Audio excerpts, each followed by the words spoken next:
UGC নীতিমালা অনুযায়ী শিক্ষক নিয়োগ সহ ৬ দফা দাবিতে অনির্দিষ্টকালের জন্য কমপ্লিট শাটডাউন ঘোষণা করেছেন বরিশাল নার্সিং কলেজের শিক্ষার্থীরা।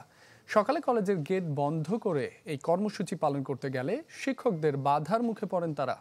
এক পর্যায়ে শিক্ষক ও পোস্ট গ্রাজুয়েটরা তাদের গায়ে হাত তোলেন বলে অভিযোগ করেন শিক্ষার্থীরা। তবে শিক্ষকরা পাল্টা অভিযোগ করে জানান, প্রতিদিনের মতো তারা কলেজে প্রবেশ করতে গেলে বাধা দেয় শিক্ষার্থীরা। এ সময় এক শিক্ষককে লাঞ্ছিত করা হয়।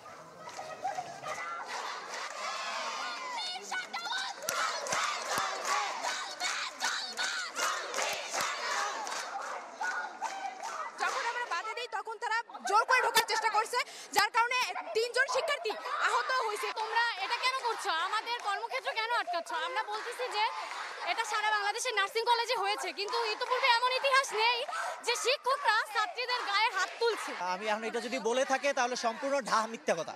কারণ কোনো স্টুডেন্ট যদি আমাদের সামনে এসে বলে স্যার আপনারা মারছেন, তাহলে আপনারা এখানে ফুটেজ আছে, অথরিটি এসে ফুটেজ দেখুক, আমাদের সমস্যা নেই।